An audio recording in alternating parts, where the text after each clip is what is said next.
a downward spiral part of my life, as you put it, where I was, drinking more than I should and feeling sorry for myself and just kind of hide from accepting what was really going on.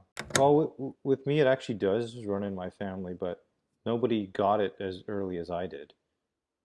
I was Oh, really? Okay. I was quite young. It can be an invisible disability because I make eye contact, so Yeah. people just don't think unless I, use my cane or my walking stick, and that still confuses people because they're like, why do you Mm-hmm. have a my vision lens to that? Because I often would kind of explain to people it's like I'm looking through the lens of a camera all the time because everything I see Mm-hmm. is always in like a fixed frame.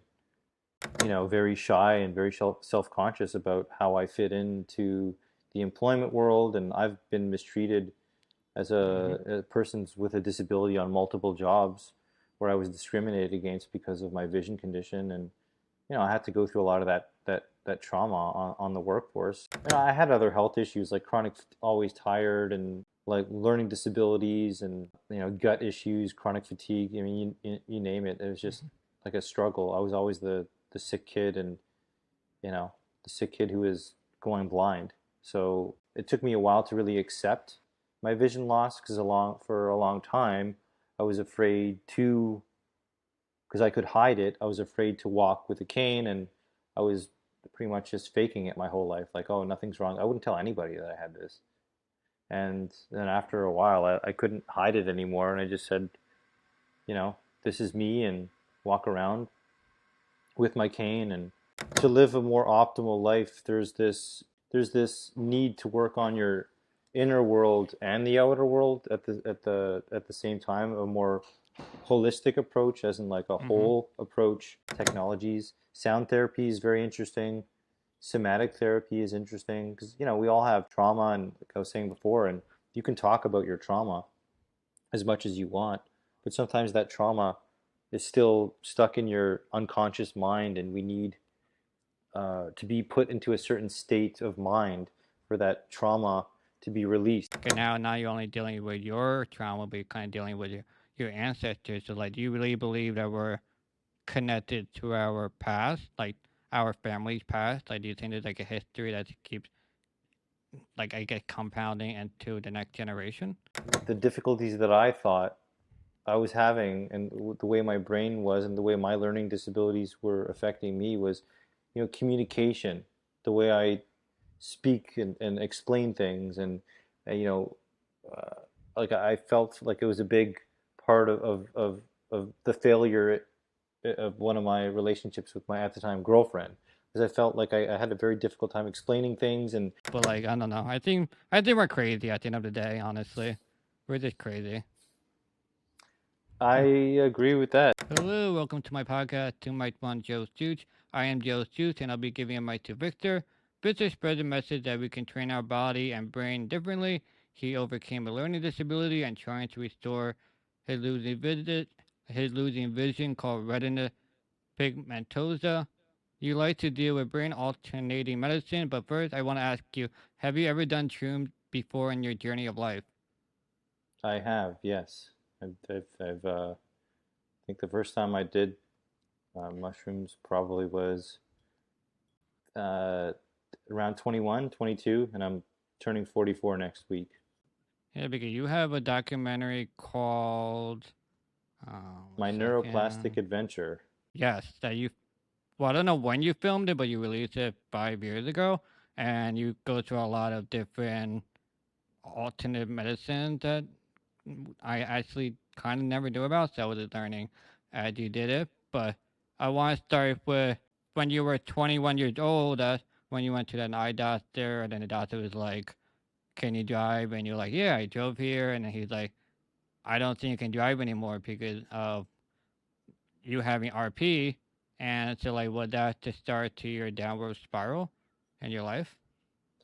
I do say that was the big turning point for me because that's when, the shit kind of hit the fan for me, where I think it was an accumulation of stuff that I was going through in my life, undealt with trauma, and unaccepting my vision loss, and kind of got to that point like things weren't going as planned, and things were just, really falling apart for me. So yeah, after I lost the license, or the doctors kind of suggested that I don't drive. Actually, he reported me to the our version of the DEA, or the license bureau. And I fought hard to not have that as the case. I fought for about a year or 2 years.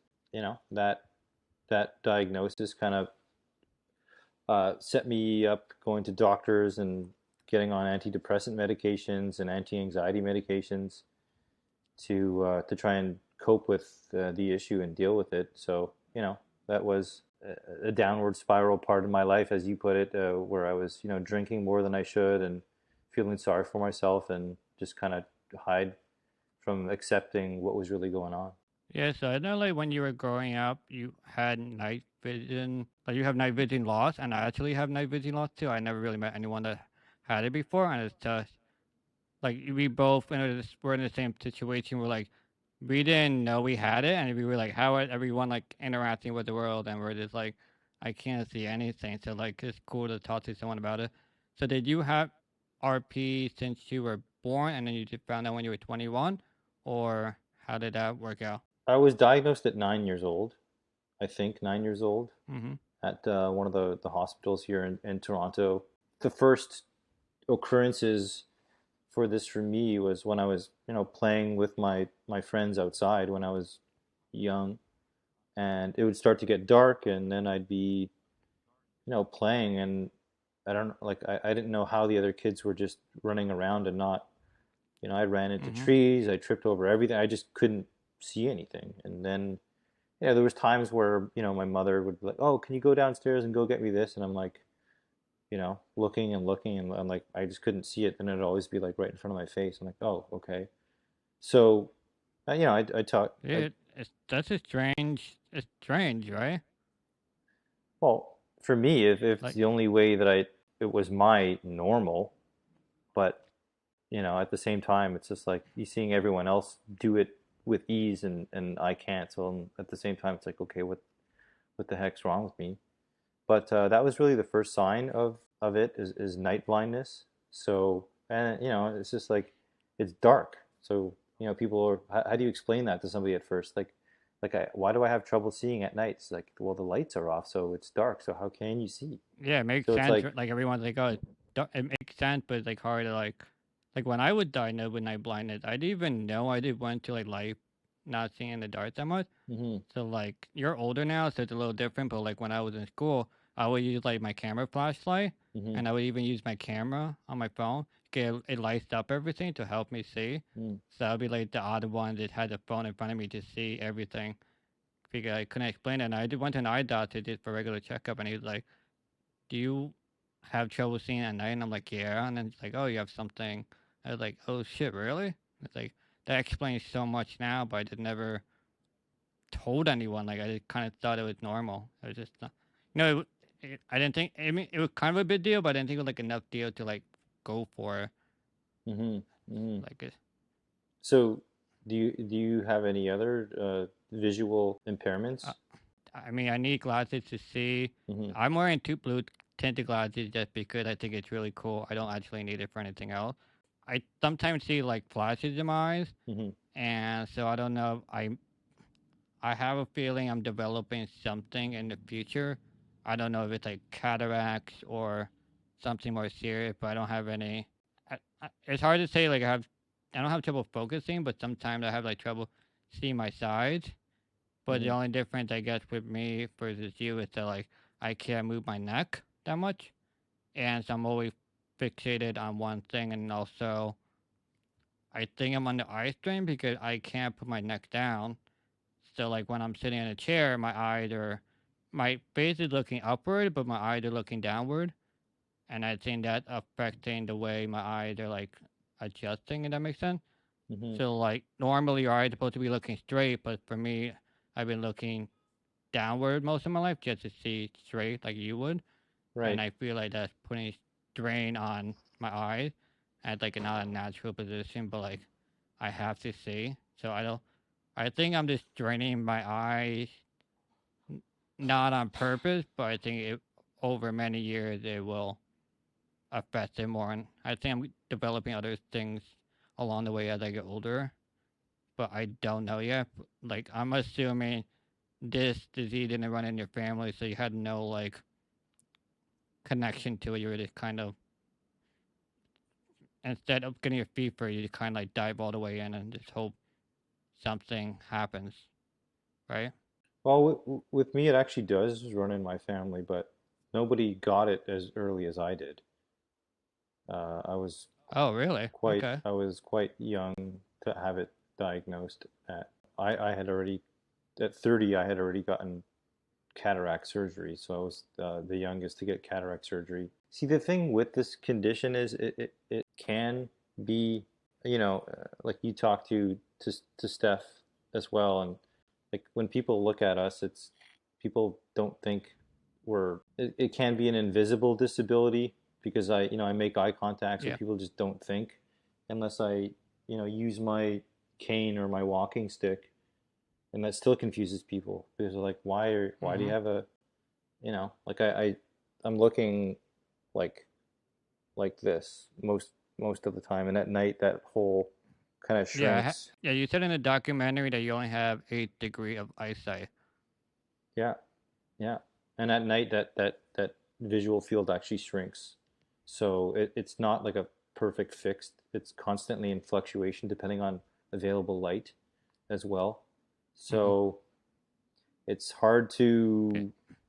to, it's hard to like, some days it's this way, some days it's that way, some days my eyes are better, some days it's, so it's a very touch and go thing. And most people think with blindness is that you're just can't see anything and it's just completely, black, which is not the case. And Yeah. I you know think they have to change the word blindness to it because I think it's such an extreme word because blind means you can't see.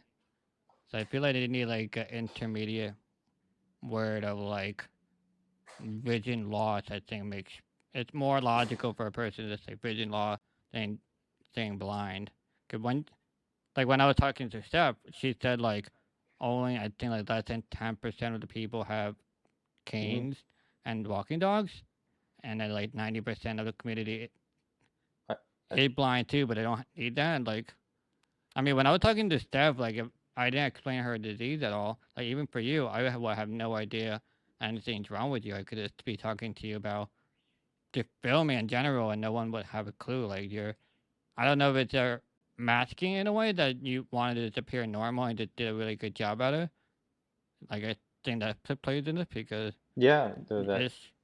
that I mean, what you could be lying too, for all I know. I don't know. Maybe you need a spice up of life and want to get a documentary on something because like you have a unique story, and no one wants a story that's normal.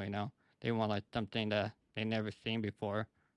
yeah. And I mean, it's I think she said 10% of people with blindness actually don't see anything. And I think there's other stats, or some people use a cane. There's I use a cane here and there. I mean, just Yeah, really depends on the situation because I do. It's just a very touch and go specific way of seeing things. But I mean, I'm blind, legally blind. Another word for it is called low vision. That's another word they use, low vision. I think her and me and a few others are really out there to dispel the myth that blindness is a spectrum. And, people see in such different ways. Like her and I have the complete opposite condition. Like she can't see in front of her and she has visual fields, and that's actually the complete opposite of me. So we'd make an interesting team. yeah. I want to say like you and like I mean, Steph is like for the audience. Stephanie is also another blind advocate, and she has Stargardt disease. So like Victor was saying that she can only see peripherally and had no tunnel vision, while Victor had tunnel vision.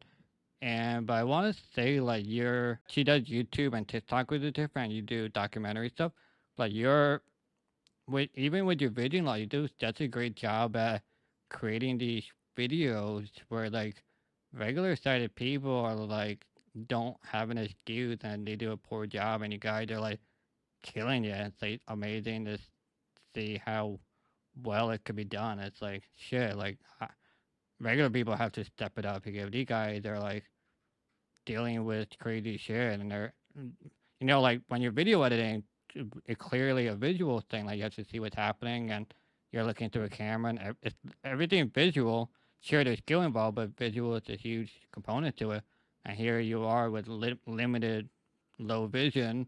You can't film at night due to it, and it's like they're great. They're great. Like I wish more people would see it because like most people don't see the skill behind it, but like I'm in the filming world, Hmm. and like your editing was phenomenal. The angle is really good.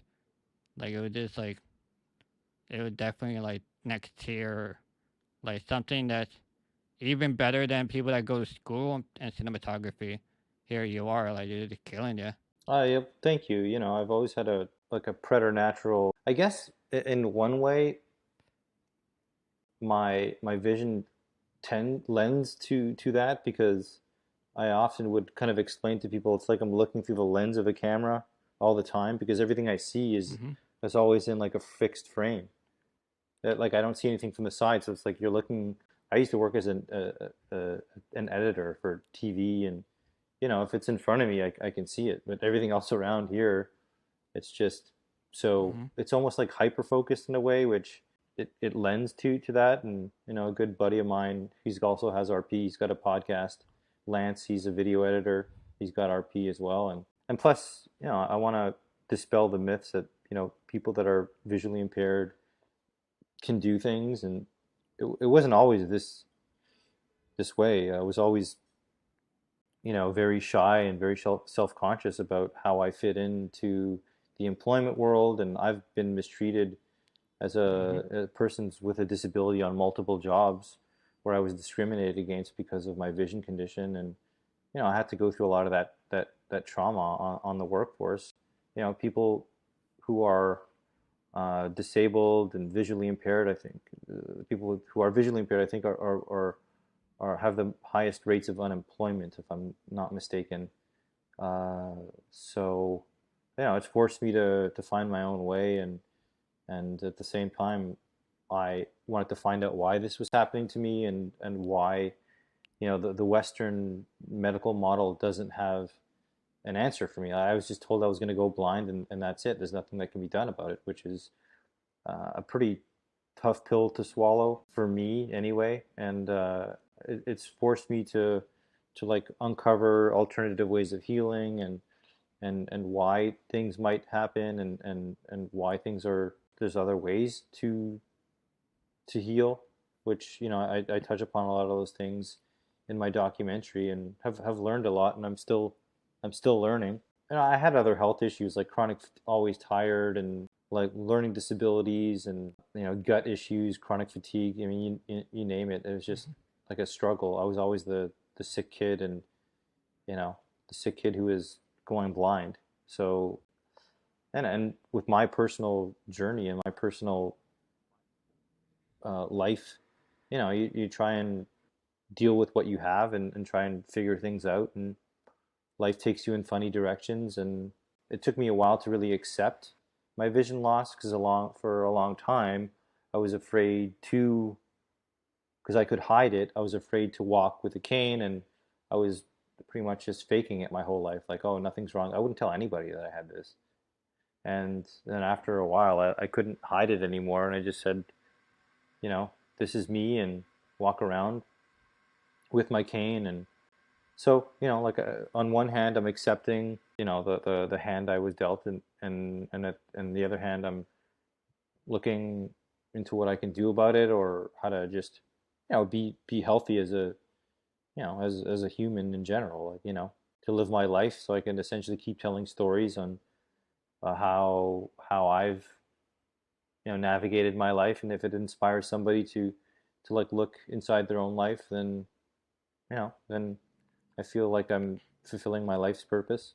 I mean, I want to say that like everyone had kind of a story arc, and now we're at the end.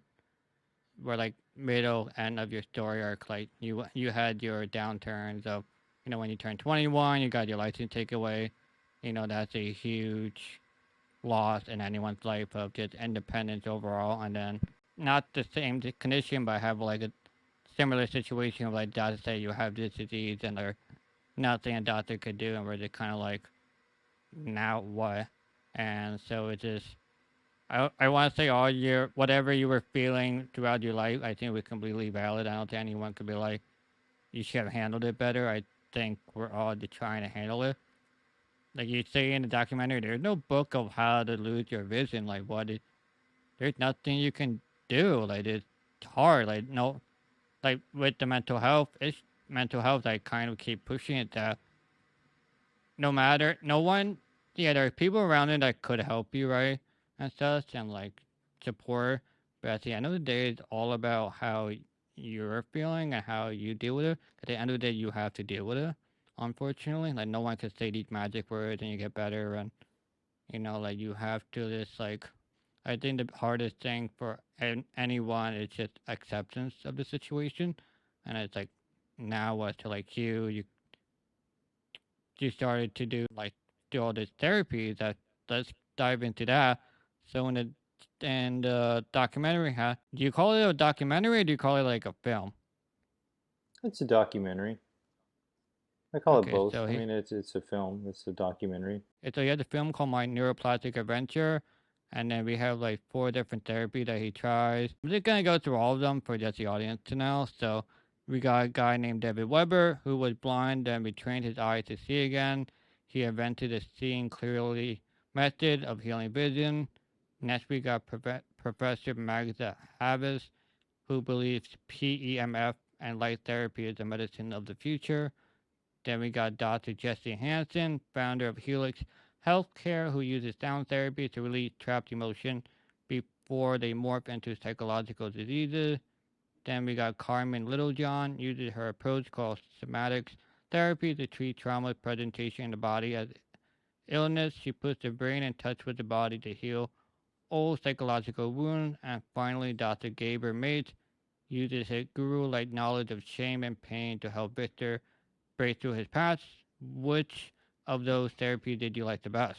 Well, they're all kind of different modalities of therapies, and I often say to live a more optimal life, there's this need to work on your inner world and the outer world at the same time, a more holistic approach, as in like a Mm-hmm. whole approach. You need in this modern day and age, you need to go at it from different points of view. So the inner world is really addressing your traumas. We've all had traumas as growing up as kids, childhood trauma, and then it can even get set back into like ancestral trauma, like things your ancestors did can get locked into your DNA and essentially turn on and off expressions of certain genes, which I think I have a theory that it's led to my vision condition as well. And then there's some of the external things like connecting to nature, using types of electromagnetic therapy, PEMF therapy. That's what you talked about as well with Magda Havis. I use that, and that's very beneficial. See, with the PEMF therapy, you can actually test your blood and see a direct effect on how this therapy has. I don't know if you remember seeing in the film, they took a before and after blood sample and put it in the microscope. So before the PEMF Yeah, like therapy, you had like the blood cell. They were right? like together, right? And then the next one was like they were all like separated. Yeah. Yeah. And once the blood is separated, it can actually flow through your veins and your capillaries a lot a lot better. And usually people who are sick, lower energy, the blood is like congealed. It looks like a stuck like snake or these not worms, but they call it the Yeah. rouleau formation. So it's kind of stuck together. And half an hour on that machine, the blood is just open, more robust, and allowed to flow freely. So I mean, right now we're living in a increased electromagnetic field world where we're all carrying cell phones and Wi-Fi routers are everywhere and Bluetooth this, and there's a lot of doctors who are saying that this might not be good for our health and what are the implications of this. And so there's good types of electromagnetic fields that the sun has actually creates electromagnetic fields when you walk barefoot on the ground that creates a type of electromagnetic field. So there's some that are resonant with the body and there's some that aren't. So, I think these ones with the wireless technology, cell phones, etc., aren't really that resonant with us. So we need to combat that with these devices like PEMF to kind of bring us back into homeostasis. Yeah, and there's a lot of data showing that these things are quite beneficial for cellular health, inflammation, etc. So I tell anyone who's has issues, who wants to look into their health, to look into these technologies. Sound therapy is very interesting.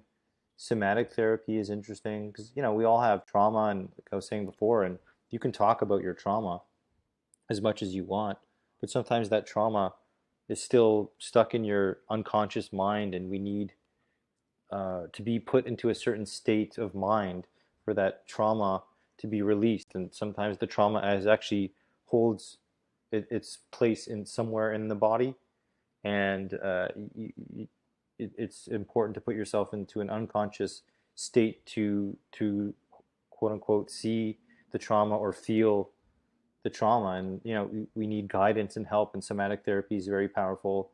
It's actually very similar to like psychedelic assisted therapy, in the sense that these medicines can be Yeah, yeah, a that's why I asked in the beginning of like if you took shrooms or not. I didn't just ask just randomly. Like I kind of try to connect with everything because when you're thinking, like you're thinking a very like deep psychological spirit, the unexplainable sort in life, and like I thought it was interesting when you saw like you're connected to your ancestors. Cause now you're only dealing with your trauma, but you're kind of dealing with your ancestors. So like, do you really believe that we're connected to our past, like our family's past? Like, do you think there's like a history that keeps like I guess compounding into the next generation? yeah, I believe it. I mean, I'll use this as an example. I'm not sure how scientific it is, but say say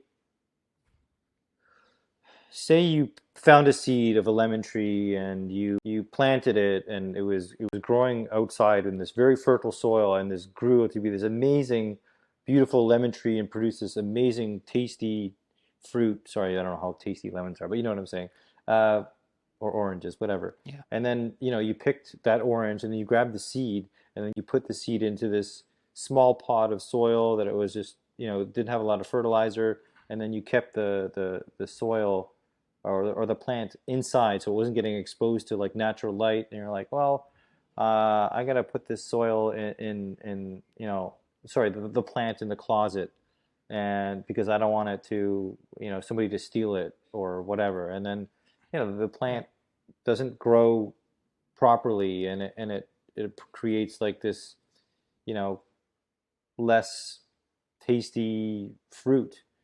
I mean, that was a product of it. So like it's like, if you don't give it the right environment, it's not going to grow properly. And with that, I mean, there's a lot of data with mice data, and showing that if these so basically they had these mice, and then every time somebody rang this bell, these mice got shocked, and then the mice had kids, and then so after the mice got shocked, they'd kind of like then they started ringing the bell, and yeah. then without shocking them, and the mice were still like like still showing this trauma of being scared that every time a bell rang, they're going to associate it with getting shocked. So they would ring the bell, not shock them, and they would still have this fear. And then the mice had kids, and then they would just ring the bell to the kids, and the kids also were afraid of this shock without being shocked, just like have this response. So it's this trauma, this PTSD can essentially get handed down through genetics. So there's a really interesting book called "It Didn't Start with You," where it actually talks about the science of ancestral trauma, and it's really really fascinating. And my brain, I don't think, if this was like 10, 20 years ago, it would have been like, yeah, that sounds like a bunch of BS. But the more I've been looking into how like the quantum world, and a lot of these things we can't even see with our eyes, and how these things are functioning, it just I believe it Uh, now. I mean, I'm gonna disagree with you. I just feel that after a certain age you have to accept whatever trauma you have built inside and whatever you're dealing with, and you have to deal with it yourself.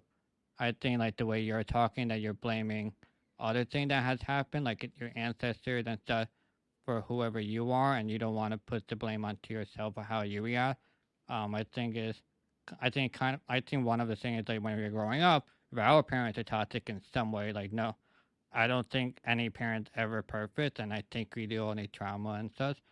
But I think it's kind of we build on a generation, but I think it's up to each individual person of do we continue the toxic Cycle. behavior, or do we say this is toxic, I'm not gonna want to do it.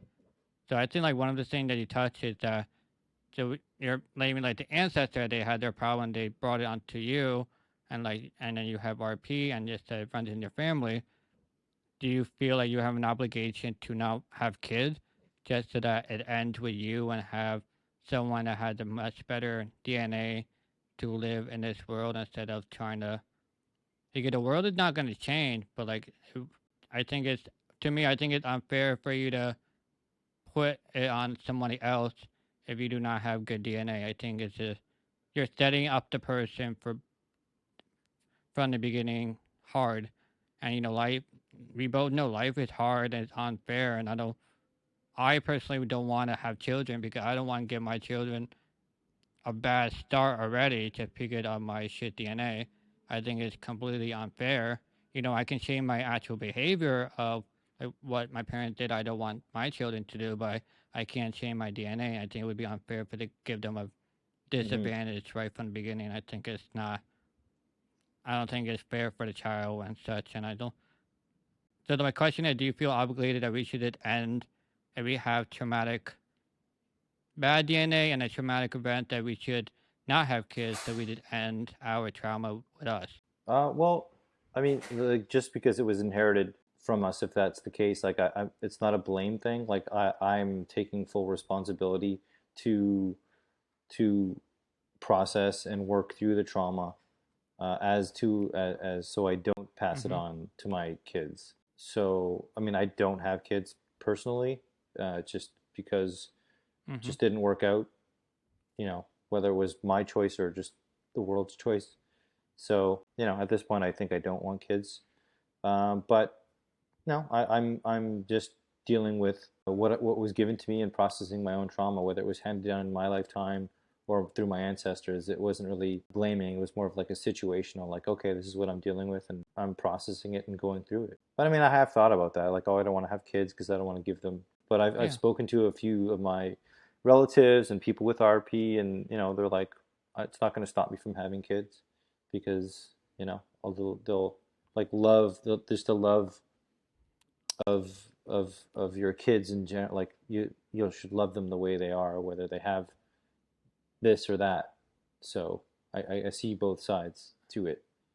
Yeah. I mean, I just don't think like love is enough in this world to like help in life. I think it's love and other thing. Love is a big component, but I don't think love is enough. Like, Hmm. someone could love each other, but can still like beat you, and it's like that's not great love. Like, I think it's much more complicated, and I just feel like if I want to have kids, I want to have them better off than what I had, and I don't want them to suffer what I had to suffer based on my disability. Like you were talking about earlier, like you had your downward spiral, like job discrimination. You really had to fight wherever you had to go and stuff. And like I'm sure you don't want your kids to go through those same things either. You want to provide them a better life, and it's a selfish, unselfish decision to not have kids because, like then they don't have what you're gonna have, and let the Hmm. stronger, I guess, breed survive. Because I think the world is tough out there, and I think they need the best advantage that they can get.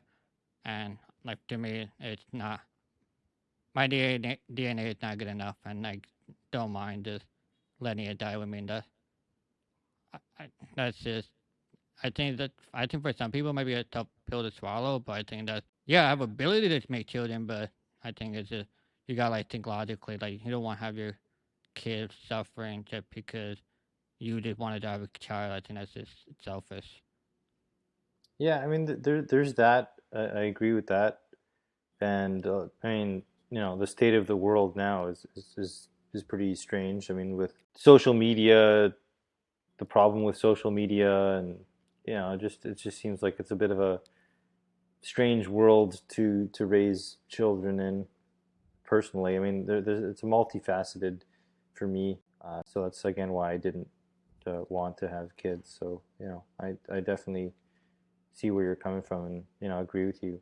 It's a strange time in that sense. Yeah. It's not really the optimal environment in that sense.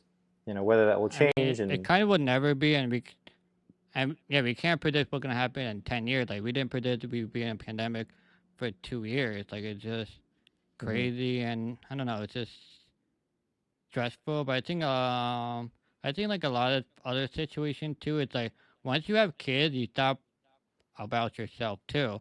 So like if you had kids, I don't think you would be able to go on the adventure you did seeking out of therapy because you would be so busy with your kid because the kid's happiness comes first. You gotta do everything the kid needs to do, like practice, or if they have a bad health condition. You're doing Mhm. everything for the kid, and you kind of have to put yourself to the side, which is that's what a good parent would do. But I think some are just not, they can't handle both. And then I think the other thing that I see with the disability world is like, oh, I can't barely take care of myself, but I have a group around me to take care, and that's kind of selfish too because that's not fair to everyone else. A parent is the mom or dad or two dads or two moms. I think that's how it is. Like my logic, if everyone died, let's say around you, and you're the only one, can you take care of the child? If you can't take care of them, you shouldn't have a kid.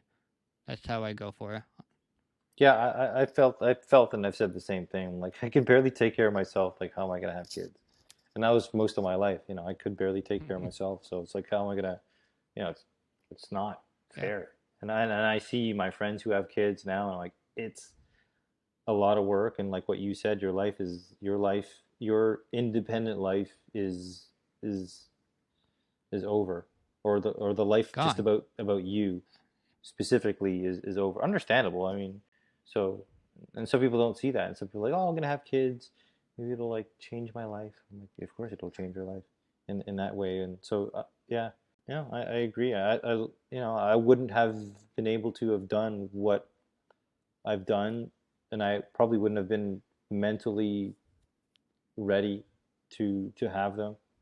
So I'm glad I had took the Yeah, time to really work on my mental health issues.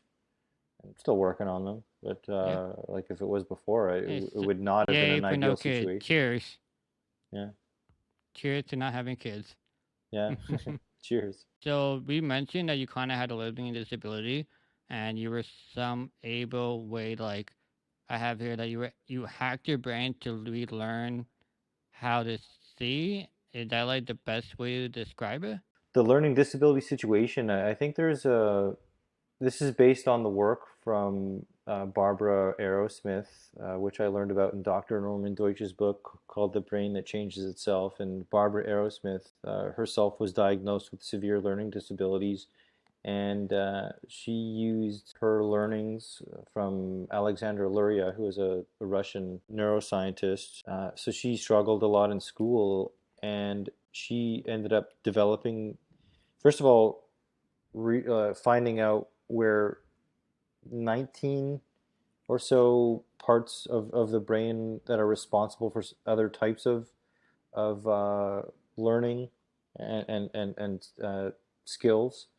So she developed these certain types of exercises that can essentially kind of like build the connection of those parts of the brain to for people to better understand information, absorb information, listen to information, understand types of reasoning and logic. So it's a whole it's a whole like brain assessment first to see where your brain is, and what's functioning and what's like lacking, and then they develop a specific program with these certain cognitive exercises to help strengthen these parts of the brain.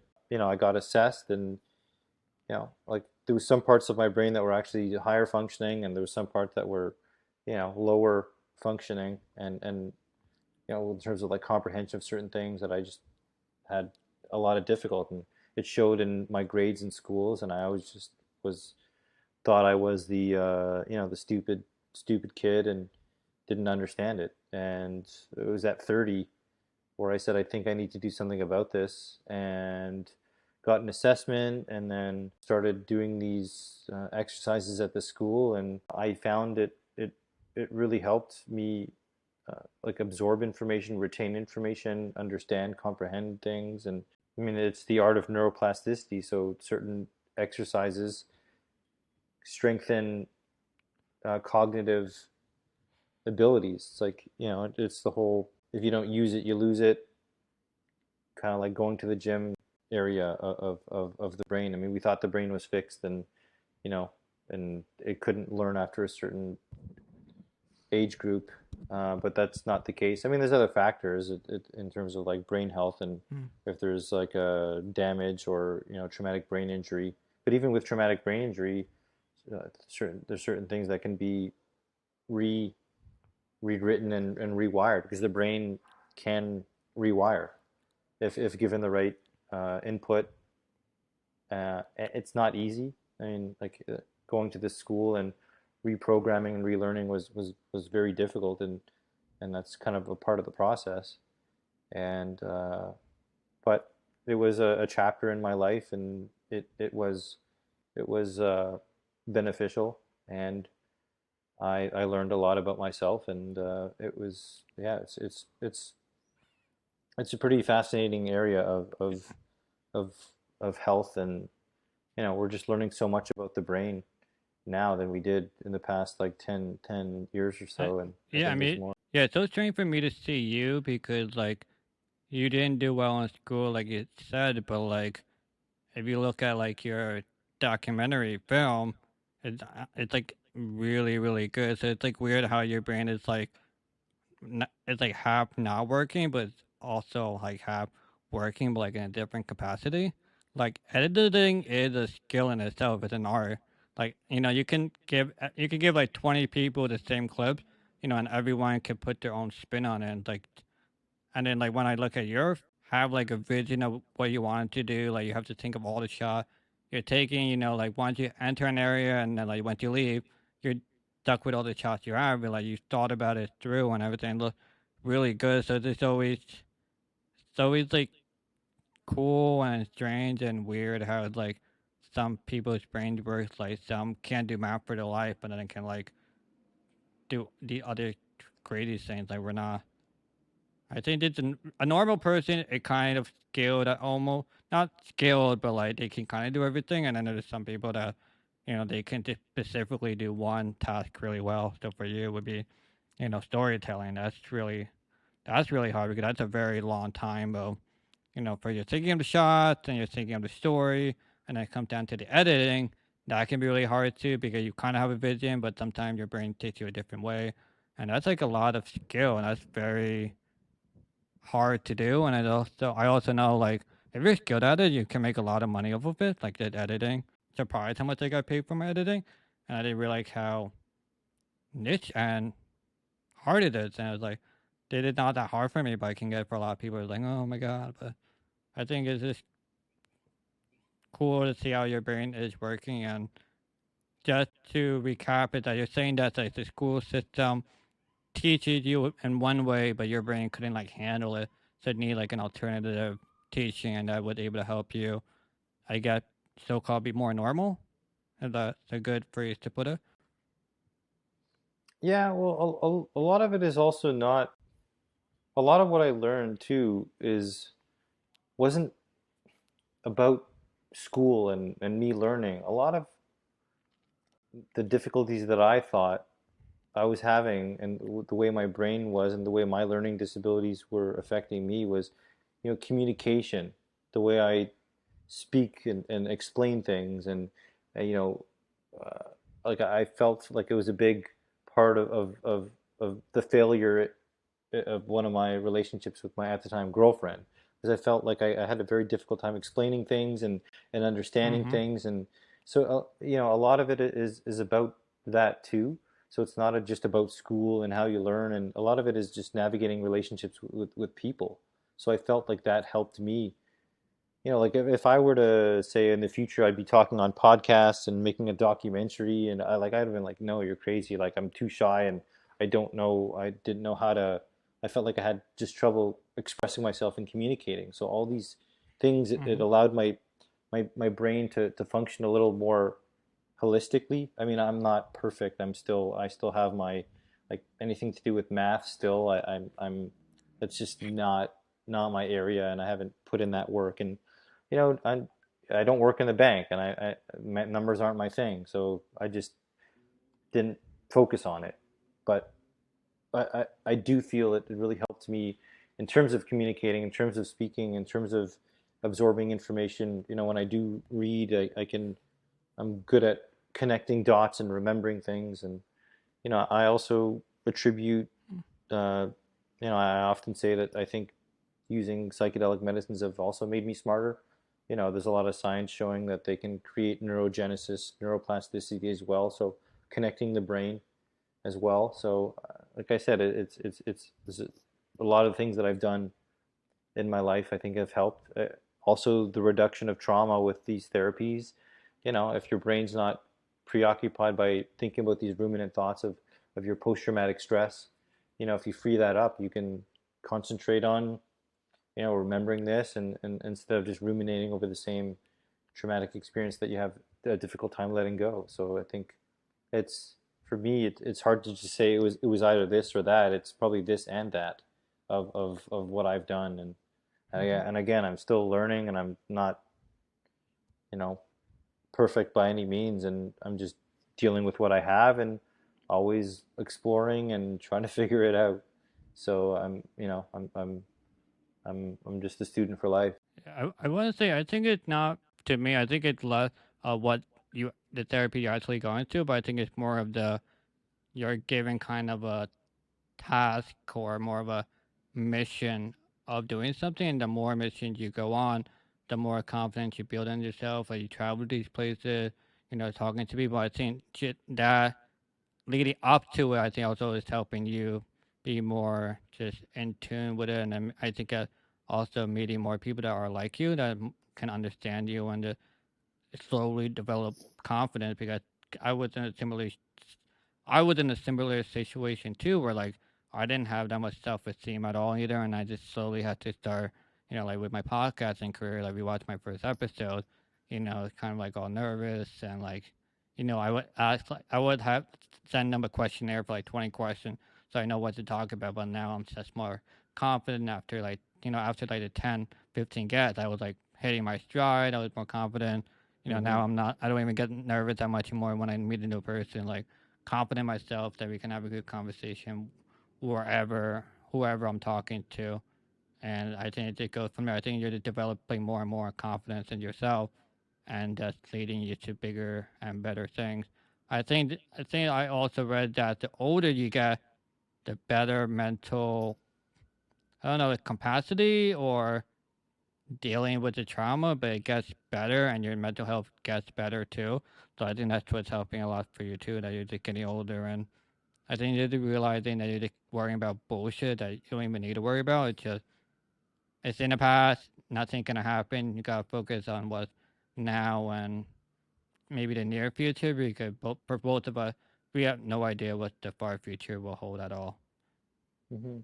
Yeah, and you said it. A big part of my journey was, reading about these people who what they went through and what they overcame, and just getting inspired from these other people that changed my beliefs, my fixed beliefs of what things were. I just thought, for me, I just thought I was going to be, depressed for life, or I was going to be, my brain, I was Hmm. stuck with this brain and I couldn't change it. And, just that idea of that it could be changed, or if I do this, it was inspiring to break that fixed belief. of like it's actually not that way, and like somebody told me as a kid like it was that way, and don't bother changing it. And then Mm-hmm. like somebody else comes along and say, hey, we've learned some things, that's not the case anymore, you can do this. And one door leads to another door, and you just I just felt really blessed of like reading about these doctors like Dr. Gabor Mate and Barbara, and like all these authors who wrote about what they went through, and just how awesome and inspiring it was. So you say in the so in the documentary that you released 5 years ago, you say you were in the middle accepting and not accepting of yourself. So where is your head out now?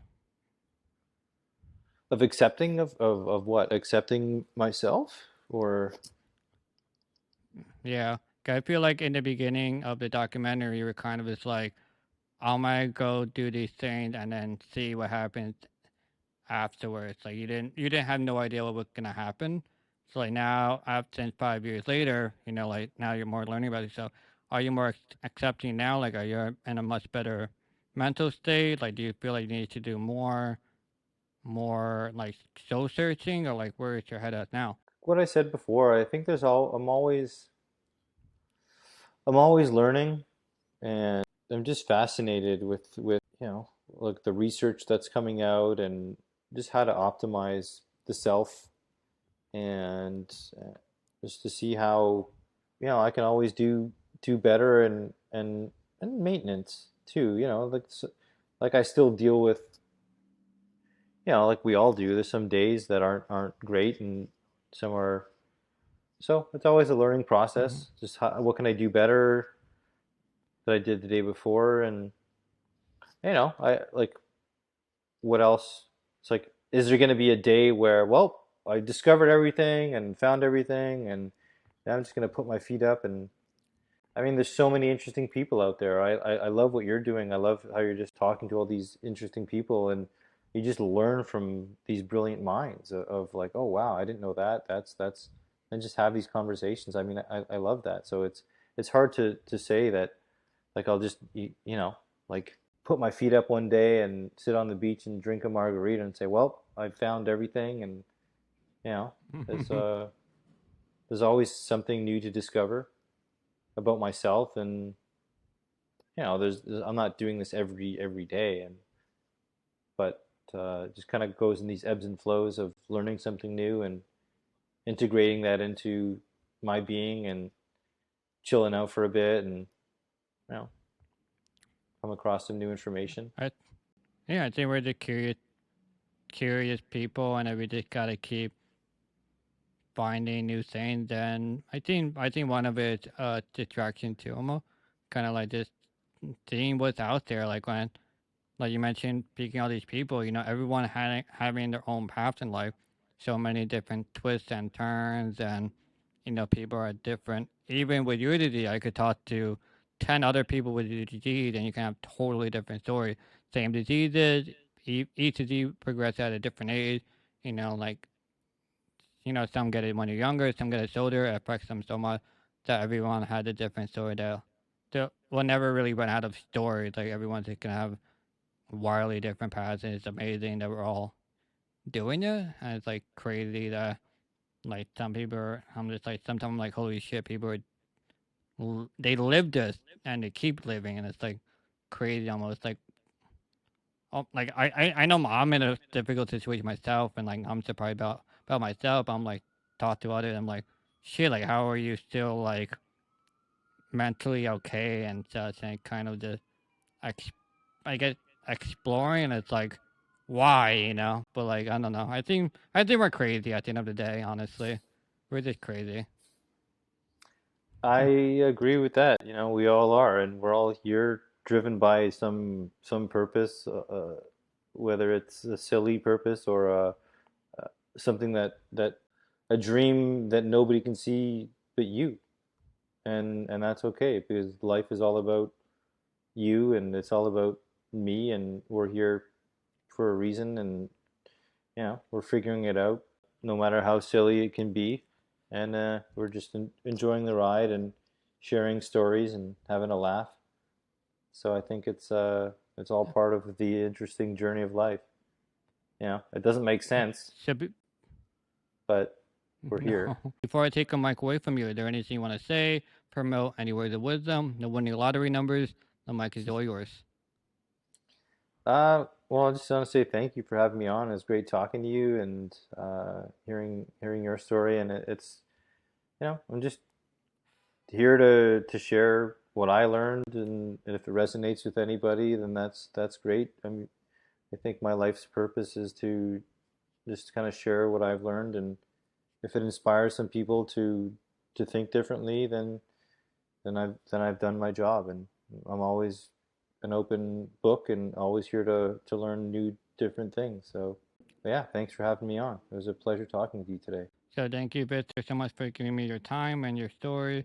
If you want to follow Victor, his social medias are in the link in the description below. Thank you, everyone, for listening and watching, and I'll catch you everyone next time. Bye.